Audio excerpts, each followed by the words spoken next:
Round 6 é uma série sul-coreana que está fazendo o maior sucesso na Netflix justamente por mostrar um jogo com um prêmio bilionário, mas com consequências mortais. E claro que dentro desse contexto tem muita psicologia e muita neurociência por trás que a gente pode analisar. Por isso esse vídeo eu quero te mostrar 5 fatores psicológicos de Round 6, ou seja, se você tivesse que montar o seu próprio jogo, quais elementos você colocaria dentro desse cenário para levar as pessoas ao comportamento que elas tiveram e à insanidade, e é claro, como curiosidade para a gente entender um pouco melhor como a nossa mente funciona. E para você que me conhece, meu nome é Gustavo, eu sou o criador de todo o conteúdo do canal Faculdade da Vida, que posta 2 vídeos novos por semana. Então já deixa o seu like, se inscreve no canal e ativa o sininho porque é de graça, me ajuda demais, não leva nem 5 segundos para você. Então sem mais enrolação, bora aprender. Primeiramente eu quero fazer um aviso que esse vídeo vai ter alguns spoilers, então se você não assistiu a série ainda, eu recomendo que você não assista esse vídeo, que você feche ele agora, e depois que você assistir, você pode voltar para ele, tá bom? Então vamos fazer um parâmetro aqui do que é o jogo Round 6. A gente sabe que são 456 pessoas que decidem participar desse jogo por uma questão financeira, porque elas querem esse prêmio bilionário. Apesar disso, somente uma delas vai ganhar nesses 6 rounds, nesses 6 jogos que a gente vai ter.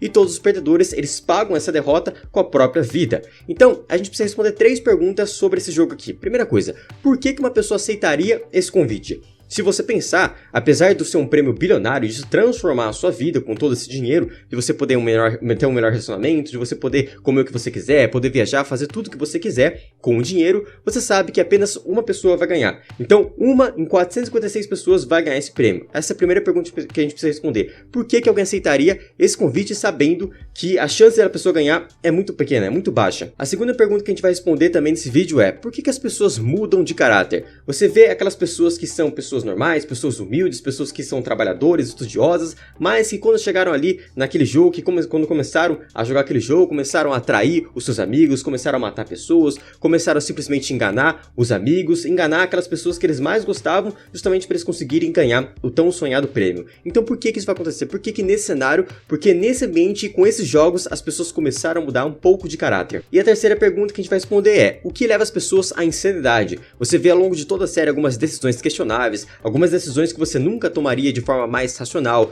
e elas começam também, as pessoas começam a ver a morte como algo normal. Então ela vê uma pessoa morrendo do lado delas, ficam bem, algumas pessoas começam até a rir daquilo, começam a jogar para se divertir aquele jogo, outras pessoas não ligam de tantas pessoas estarem morrendo, elas querem simplesmente o dinheiro. Então o que leva as pessoas a essa insanidade? E a resposta que eu posso trazer para essas 3 perguntas é que todo jogo ele foi montado para levar as pessoas a esse comportamento de insanidade, de despertar a maldade em cima das pessoas. Então a gente tem alguns elementos psicológicos dentro desse jogo, algumas coisas que eles colocaram, a forma que eles colocaram, o uniforme que as pessoas estavam utilizando, toda a estrutura do jogo foi montada para levar as pessoas a esse comportamento. Então, por isso a partir de agora eu vou mostrar 5 elementos que está por trás de tudo isso, e como se a gente estivesse montando esse jogo. Se eu fosse o líder, se eu fosse a mente mestra desse jogo, como eu montaria ele para levar as pessoas a esse comportamento de insanidade? O primeiro fator psicológico que você pode ver muito claro nesse jogo é o roubo da identidade. O que isso significa? Você pode perceber que todas as pessoas ali, na verdade, elas não vão ter um nome escrito na roupa delas, elas vão ter um número. Então você ali não vai ser mais o Gustavo, você não vai ter mais a Fernanda, você não vai ser mais o João, você vai ser o número 1, número 2, número 4, 5, 6, você vai ter um número ali pra jogar.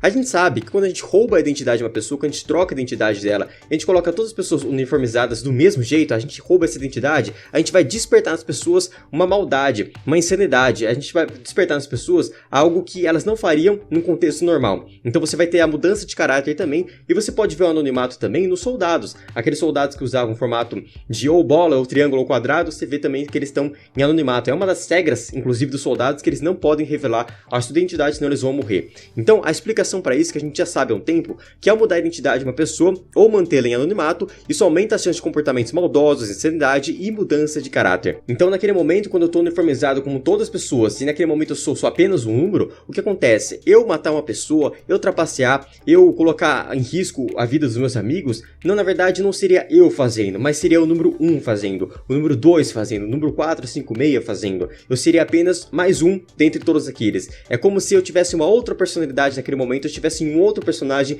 em outro papel. Talvez na vida real, se eu saísse daquele jogo, eu seria outra pessoa totalmente diferente, eu seria amigável, eu seria gentil, eu ia doar meu dinheiro, eu ia ajudar pessoas, mas naquele jogo, com aquele contexto, com aquela identidade, com a mudança de identidade, seja em anonimato ou seja com o meu número, eu mudo essa minha personalidade. Eu tenho uma tendência tendência a essa personalidade mais maldosa. E esse é um exemplo que você pode ver em vários cenários da nossa história. Se você olhar para as guerras, o que a gente vai ter são pessoas uniformizadas do mesmo jeito e a gente tem números. O soldado 5,6, o soldado 0,6, o soldado 0,8, a gente vai ter soldados com números, até mesmo, se a gente pegar um exemplo mais crítico, o Holocausto, por exemplo, o que as pessoas faziam é colocar cada pessoa ali, cada judeu vestido da mesma forma, e cada um também era um número, para levar essas pessoas à insanidade, para elas perderem a identidade delas, para perderem a esperança delas. Então isso é uma coisa que você pode ver em guerras, em cenários de guerras, mas também na internet. Na internet o que a gente vai ter bastante é o anonimato, ou perfil fake. O que você vê nas pessoas fazendo na internet é comentando, fazendo comentários racistas, preconceituosos, comentários que você está xingando, até ameaçando uma pessoa só porque ela pensa diferente de você,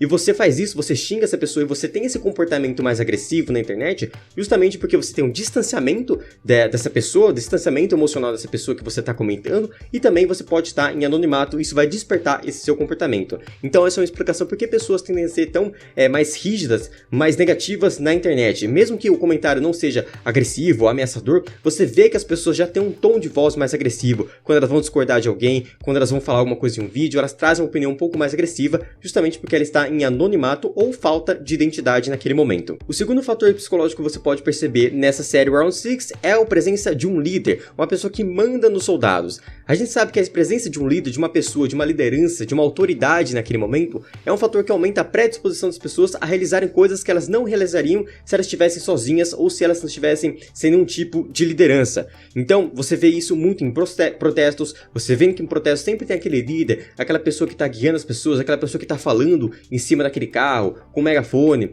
Então, sempre tem um líder em protesto, por isso que as pessoas costumam fazer aquilo em efeito manada. Se uma pessoa começa a quebrar as coisas, a pessoa vai lá e quebra, porque naquele momento o que a pessoa vai pensar? Não, eu estou fazendo isso, mas eu estou fazendo porque outra pessoa mandou. Eu estou destruindo isso, mas porque outra pessoa mandou. Isso pesa menos a consciência, é como se você transferisse toda a responsabilidade para aquele líder. Então, no Round 6, você vê que aqueles soldados, eles matam as pessoas, eles carregam os mortos, eles queimam aqueles mortos, eles fazem tudo aquilo, mas sem muito peso da consciência, porque naquele momento eu estou fazendo, mas eu estou fazendo porque alguém está mandando eu fazer aquilo. Então, esse peso da consciência é menor, e juntando com o anonimato de, naquele momento eu não sou o Gustavo, eu sou apenas um soldado, eu sou apenas um soldado com a bolinha, um soldado com um quadrado, aquilo tira a identidade da pessoa também e faz com que ela tenha esse comportamento mais agressivo sem sentir essa culpa. Só para você ter uma noção do poder de você ter uma liderança, a gente tem um experimento que é muito conhecido, onde basicamente os cientistas pegaram algumas pessoas e falaram assim, olha, você vai sentar nessa sala aqui, existe um botão, do outro lado da sala existe uma outra pessoa que você vai fazer um jogo de memorização com ela.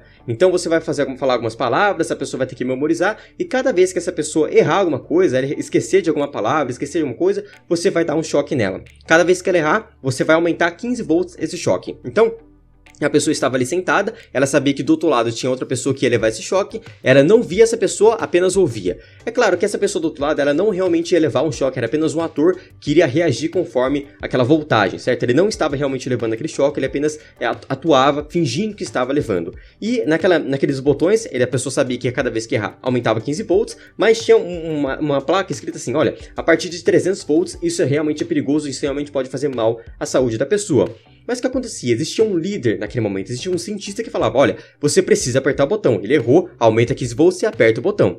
Então as pessoas foram fazendo aquilo. E a pergunta que eu faço pra você é, quantos por cento das pessoas você acha que chegaram até os 300 volts, onde estava escrito que isso poderia fazer mal sim à saúde da outra pessoa? Quantas pessoas você acha que chegaram a esse número? E muitos cientistas, psicólogos acreditavam que mais ou menos 1%, 2% chegariam a esse número, que é o número de psicopatas que a gente vai ter na nossa sociedade em média. Então poucas pessoas chegariam a esse número. E a verdade é que 100% das pessoas chegaram aos 300 volts. Quando a gente tem um líder falando pra você, olha, você precisa apertar esse botão, porque ele errou e chegar na voltagem 300, 100% das pessoas chegavam. E adivinha quantas por cento das pessoas chegaram a 450 volts? Ou seja, 150 volts a mais daquilo que já poderia fazer mal à saúde das pessoas. 450 volts, 65% das pessoas chegaram só porque tinha uma pessoa mandando. Então aqui você vê esse fator do líder muito presente. Quando a gente tem um líder mandando, falando o que você deve fazer, você tende a esses comportamentos que você não faria por si só. Você tende a romper os seus valores porque não sou eu que estou fazendo, mas porque a outra pessoa mandou. Então a culpa não é minha. O terceiro fator psicológico que você pode ver na série Round 6 é você deixar essa recompensa mais palpável para o nosso cérebro. Então, todas as pessoas estavam ali por causa do dinheiro. Elas precisavam desse dinheiro, elas estavam passando por uma questão financeira muito ruim. Então, elas estavam ali simplesmente pelo dinheiro. Só que se eu chegasse para as pessoas, falar, o prêmio vai ser $1 bilhão, $1 bilhão. Se eu falasse o prêmio para as pessoas, talvez elas até entenderiam a grandiosidade desse prêmio, mas não ficaria tão claro. O nosso cérebro, ele não consegue ter muito claro aquilo que é muito grandioso, aquilo que é muito grande em números. Tanto é que, se você perceber, se você olhar um pouquinho as notícias que falam sobre queimadas, que quer falar alguma coisa que exige um número grande de um terreno, o que as pessoas começam a falar no noticiário? Em vez de falar, olha, tantos quilômetros quadrados foram devastados com a queimada, a pessoa fala assim, olha, a queimada equivale a mais ou menos 100 estádios de futebol. Então isso você tem muito mais clareza, caramba, 100 estádios de futebol, isso é uma coisa muito grande, ele deixa mais palpável o prêmio. E como que a série faz para deixar mais palpável esse prêmio? Ela simplesmente coloca um cofre em cima das pessoas que brilha, que traz muita luz e que cai dinheiro. Não cai tudo de uma vez, não tá tudo lá. Vai caindo aos poucos, vai enchendo aos poucos. As pessoas veem esse dinheiro em espécie. Isso traz algo muito mais palpável pro cérebro delas e parece ser algo muito maior do que simplesmente eu falar o número para você e você já saber qual que é o prêmio. E aqui a gente pode até fazer uma pergunta aqui. Será que o dinheiro realmente traz felicidade? O que a gente sabe hoje com base em estudos é que depois de um certo limite, depois de uma quantidade de dinheiro, o dinheiro não vai trazer tanta felicidade assim. E isso não é muito, certo? Então se você tá ali numa classe média alta, a partir daí você não vai ter tantos níveis de felicidade para você ganhar muito mais. Por mais que você acredite que você vai ser muito mais feliz, o seu cérebro se acostuma. Se você ganhar na Mega Sena hoje, você vai ter um pico de felicidade, mas depois de um tempo, 1-2 meses, a sua felicidade vai voltar pro mesmo padrão. Agora, o que a gente sabe é que a falta de dinheiro, esse sim é um grande fator para a infelicidade, até porque sem dinheiro eu não consigo comer, não consigo me alimentar, não consigo ter educação, não consigo ter saúde, eu não consigo ajudar as pessoas que eu mais amo. Então, por esses fatores, a falta de dinheiro vai trazer uma grande infelicidade sim. E a gente tende também, o nosso cérebro, ele tende a ver o futuro ou muito pior do que ele realmente vai ser, ou muito melhor do que ele realmente vai ser. Então, se você acha que alguma coisa vai ser negativa para você, você tende a imaginar muito mais negativo do que realmente na realidade. E se você acha que alguma coisa vai ser muito positiva para você, você tende a superestimar essa recompensa, essa conquista do que realmente vai ser. Então, o que acontece é que você coloca a pessoa num dilema. Ela vai pensar naquele momento no Round 6, será que eu saio desse jogo aqui e eu morro de fome? Então a pessoa pensa muito mais negativo do que realmente poderia ser, e o dinheiro vai trazer essa infelicidade, ele ancora esse sentimento de infelicidade. A pessoa, então eu saio desse jogo e morro de fome, ou eu fico no jogo com a chance de mudar de vida. E ela superestima essa chance, ela acha que realmente ela pode conseguir, que os jogos são fáceis, que ela vai conseguir todo esse dinheiro, é porque você viu e por isso que você vê muitas pessoas falando que até participariam desse jogo. Então, esse é o terceiro fator psicológico, a questão do dinheiro e deixar a recompensa mais palpável. O quarto fator psicológico de Round 6 é a divisão de equipes. Durante todos os jogos, cada rodada, você vê que eles estimulam a formação de equipes, tanto dentro dos jogos, então esse jogo você vai precisar fazer duplas, trios, são 4 pessoas, é uma equipe inteira, são 6, como no Cabo de Guerra, mas você vê também isso fora dos jogos, quando eles estão ali no quarto, quando começa aquela bagunça, aquela guerra onde um tenta matar o outro, eles formam pequenos grupos. O que acontece é que a gente sabe que essa divisão de equipes é um fator que estimula essa competitividade entre os jogadores e, além disso, quando existe uma certa hierarquia, então um é melhor que o outro, qual time que vai ganhar, dentro desse time também existe uma hierarquia, mas cada um pensa em si mesmo, porque no fim quem ganha é um só. Quando a gente tem essa desconfiança entre a equipe e o único objetivo de cada pessoa é ser melhor que o outro, a gente vai ter um aumento muito grande das chances de traição e violência, como você pode ver também acontecendo na série. Para mostrar um pouco mais sobre esse fator psicológico, eu trouxe um experimento que aconteceu em 1971, conhecido como experimento de aprisionamento de Stanford, muito conhecido. Para você que estuda psicologia, você já deve ter ouvido falar com certeza. Esse experimento aconteceu com Philip Zimbardo, o cientista Philip Zimbardo, psicólogo, onde ele selecionou alguns alunos e dividiu essas pessoas, esses alunos, em policiais e ladrões. Eram, claro, falsos policiais, falsos ladrões, e colocaram as pessoas em uma cadeia falsa, uma cadeia criada para ver como eles se comportariam. É claro que eles ali, existia uma hierarquia, então os policiais, eles mandavam naqueles prisioneiros, mas eles eram todos amigos, conhecidos da mesma faculdade. O que aconteceu é que a partir dessa divisão de equipes, onde a gente tinha uma hierarquia, onde cada pessoa tinha uma certa desconfiança sobre o outro, onde cada um assumia um papel, e é claro, também tem essa questão da identidade, porque cada um vestia de um jeito, aconteceu que depois de apenas 36 horas desse experimento, esse experimento teve que ser interrompido porque as pessoas começaram a ser agressivas, os policiais, que mesmo sabendo que aquele ladrão, aquela pessoa que estava presa era seu amigo, mas estava naquele papel, começou a agredir começou a agredir fisicamente, psicologicamente, e isso teve que ser interrompido para nunca mais acontecer. É claro que um experimento desse, hoje em dia, nunca seria feito pelo Conselho de Ética, ele iria barrar com certeza esse tipo de experimento, mas de uma certa forma ele trouxe esse conhecimento de como que as pessoas se comportam nessa hierarquia, em assumir um papel e a gente fazer uma divisão de equipes. O quinto fator psicológico a gente consegue perceber não só nos participantes, nos jogadores que estavam lá, mas em nós mesmos que estávamos assistindo essa série. O que acontece no quinto fator é um pequeno primeiro passo para a maldade. Você percebe que naquela primeira cena, no primeiro episódio, a gente já sabe que vai acontecer algumas mortes, que vão acontecer algumas cenas violentas, mas a gente não espera, por exemplo, que vai morrer mais da metade das pessoas no primeiro episódio, que tanta gente vai morrer, e naquele momento até mesmo eu pensei, nossa, mas já matou todo mundo, como é que vai ser os outros jogos? Já acabou, já matou quase todo mundo aqui, já vai ter um grande ganhador.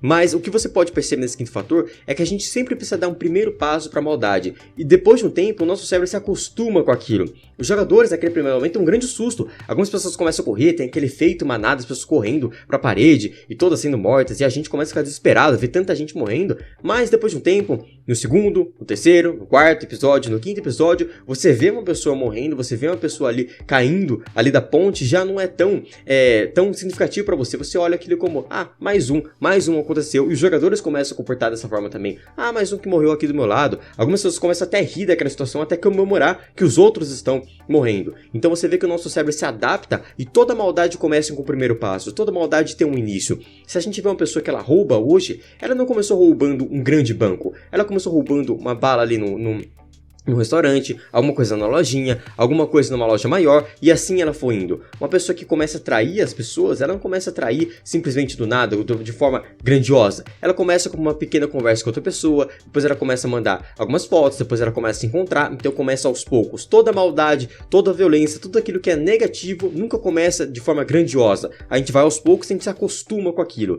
Então, o que a gente pode entender aqui, que a gente precisa entender, é que nós nunca devemos aceitar a maldade das pessoas, nós nunca devemos simplesmente deixar as coisas como elas estão. Se uma pessoa foi agressiva com você em um relacionamento, isso começa com um pequeno xingamento, isso começa com uma pequena agressão, mas você tem que ali barrar naquele momento, porque se você deixar uma pessoa mentir, uma pessoa trair você, uma pessoa ser uma pequena violência com você, ou em qualquer outra situação, no trabalho, relacionamento, com seus amigos, isso tende a aumentar. A pequena maldade começa ali no pequeno passo. Se você não barrar ali, isso tende a crescer cada vez mais. Então, isso fica o grande ensinamento desse quinto fator. O primeiro passo da maldade começa ali pequeno, mas ele tende a crescer. E pra gente parar com isso, para a gente parar de ver a violência como algo comum, para a gente parar de ver os roubos como algo comum, a gente precisa ali bloquear e simplesmente criticar aquilo no primeiro passo para não deixar isso tornar algo muito grande. E para você que chegou até o final desse vídeo, primeiramente parabéns pela sua dedicação, e eu quero fazer um grande convite para você. Aqui no primeiro link da descrição você encontra a plataforma Faculdade da Vida, que é a maior escola de desenvolvimento pessoal do Brasil, com base em ciência. Então se você gosta desse tipo de conhecimento, clica no primeiro link e conheça mais sobre a plataforma.